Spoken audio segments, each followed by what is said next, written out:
이호찬 본부장님 올해 오셨는데 앞으로 나오세요. 제가 이 방심위의 청부 민원의 근원이 신앙님 김만배 인터뷰에서 비롯됐지만 본질은 MBC를 털기 위해서 같이 한 것이 아닌가라고 생각이 듭니다. 그래서 지금 몇 건이죠? 그 보도한 것 때문에 방심위로부터 법정 제재 건수가 몇 건이었습니까? 이 건으로 김만배와 신앙님을 보도했다는 이유로 법정 이게 제재. 계속 반복되는 징계들이어서 제가 정확히 기억은 안 나는데 한 서너 건은 되지 않을까 하고, 일단은 1차로 인용보도 한 건에 대해서는 4,500만 원의 과징금, 4,500만 이런 원. 초유의 중징계가 내려졌습니다. 네, 그건 이제 지금 집행정지됐죠. 집행정지됐고. 법원에서. 네. 그리고 그 지금 이제 굉장히 아주 이제 유명인이 된 김대남 전 소통비서관 직무대행이 그거 내가 한 거야라는 것 중에 하나가 MBC 바이든 날리면 보도 관련해서 박성재 당시 사장을 명예훼손 등의 혐의로 대검찰청에 고발을 했다라는 점이 혹시 확인이 됐나요? 취재가 혹시 됐나요? MBC 차원에서? 그거는 아직 확인은 못했고, 네. 내가 나 한 거야라고 했던 그 세민연이라는 단체가 당시 바이든 날리면 사건 이후에 이제 MBC를 고발한 주체임은 오늘도 뭐 확인이 됐죠. 그러면 그 고발된 것이 수사가 진행되고 있습니까? 아니면 이것도 그 고발도 수사도 계속 좀 지연이 되고 있고요. 최근에 당사자들에 대해서 뭐 소환 요청을 하고 이런 것들이 조금씩은 진행이 되고 진행되고 있는데 있고. 아직 본격적으로 뭐가 결과가 나오거나 이러지는 않고 있습니다. 그러면 결국은 이제 말씀드린 바이든 날리면 때문에 벌어진 이 참사, 그러니까 윤석열 정부가 이렇게 지지율이 급락하고 국민들로부터 심판의 대상이 된 배경 중에 하나가 바이든 날리면 보도를 사과로 끝낼 일을 MBC를 탄압하는 도구로 되면서 이제 크게 커졌다 이렇게 봅니다. 그래서 지금 말씀드렸던 바이든 날리면 보도부터 해서 신앙님 김만배로 이어지는 보도했던 것으로 지금 징계받은 거를 조금 더 구체적으로 다음번 또 참고인으로 나올 기회가 있다면 좀 MBC 차원에서 해서 저희들에게 좀 알려주시길 바랍니다. 네, 알겠습니다. 들어가셔도 좋습니다.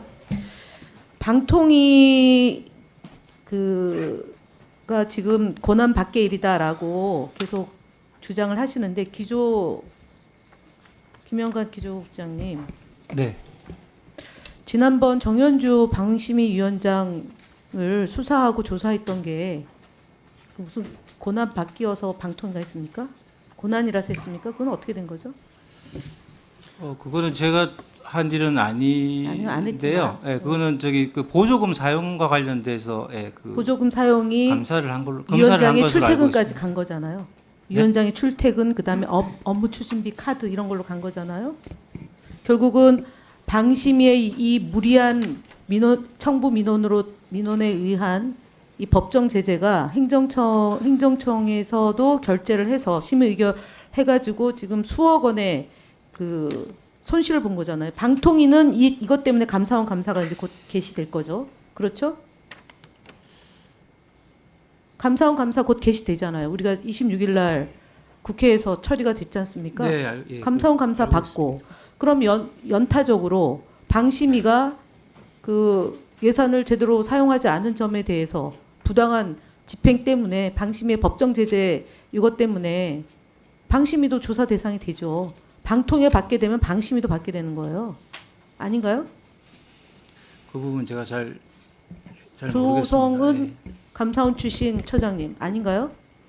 그건 뭐 감사원에서 판단할 문제라고 생각합니다. 그러면 방통위는 방심위의 법정 제재 때문에 심의 의결한 내용 때문에 수억 원의 그 비용을 쓴 것 때문에 국회로부터 이렇게 질타를 받았다면 방심위에 대한 감사원 감사가 필요하다는 의견을 내야 되는 거 아니에요? 꼬리 자르기라도 하셔야죠. 방심위 때문에 방통위까지 이렇게 심각한 상황으로 초래되고 있는데 그걸 그냥 강 건너 불구경 할 겁니까? 방통위가 방심위의 이 부분에 대한 입장이 뭡니까? 청부 민원이 됐다라는 야당 측의 주장이 일고의 가치가 없다라고 보는 건 아니잖아요. 그러니까 행정청이 해야 될 최소한의 역할을 다 해야 되는 거 아닌가요? 이거 안 하면 또 이것도 직무유기예요. 조성훈 사무처장님. 이 감사원에서 뭐 어떻게 판단할지는 그건 아니 뭐 제가 감사원 말씀 출신이라 제가 물어보는 거예요. 아니 그걸 제가 뭐 감사원 출신이기 때문에 말씀을 드리는 것 자체가 법적으로 맞지 물어보는 않다는 거예요. 거죠. 예. 직무유기에 해당되는 게 아닌지에 대한 질문이에요. 그러니까 방심위가 예.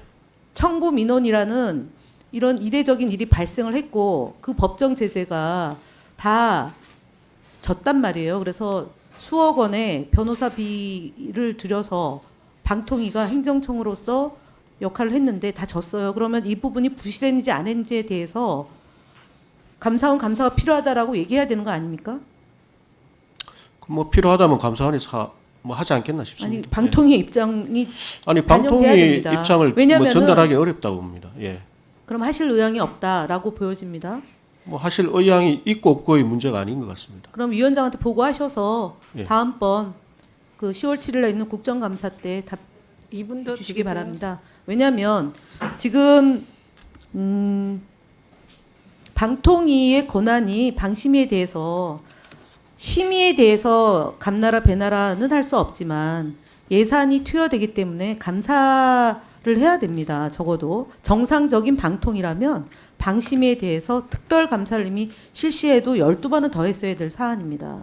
그럼에도 불구하고 아무것도 안 하고 있는 거거든요. 그래서 직무유기다라고 얘기하는 거고 그동안 김홍일, 이동관에 대한 탄핵 사유 중에 하나가 해당됩니다. 방통위에 대한 방심위에 대한 그 고난을 제대로 행사하지 않았다라는 거고요. 그 다음에 또 하나 얘기하면 지금 앞서 과장은 권한밖의 일이라고 얘기하는데 방통위가 심의 의결을 하는데요. 그거를 서면 의결만 했습니까? 서면 잘 의결한 모르죠. 걸로 알고 있습니다. 예, 박동주 국장님 그동안 서면 의결만 했습니까? 서면 의결한 걸로 알고 있습니다. 서면 의결만 했습니까? 라고 질문했습니다. 방송통신심의위원회의 그 재심에 사항에 대해서 예, 할 때 서면으로만 했습니까? 서면으로 한 것으로 알고 예, 있습니다. 국장님 네. 서면으로 하지 않았습니다. 예, 대면으로 회의한 적이 있어요. 2명 이상의 상임위원이 그것을 대면으로 해야 된다라고 주장해서 대면으로 한 바가 있어요. 한상혁 위원장 시절입니다. 확인하세요. 뒤에 과장님 대면으로 회의한 적 있습니까? 없습니까? 네, 위원회 규칙에 따라서 상임위원회에서 요청하시면 대면으로서는 한 적 있습니까? 없습니까?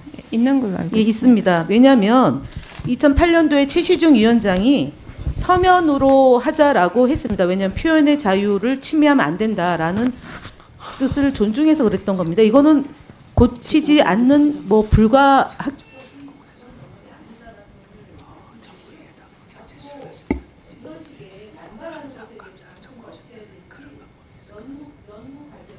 일단 증인으로 신청해도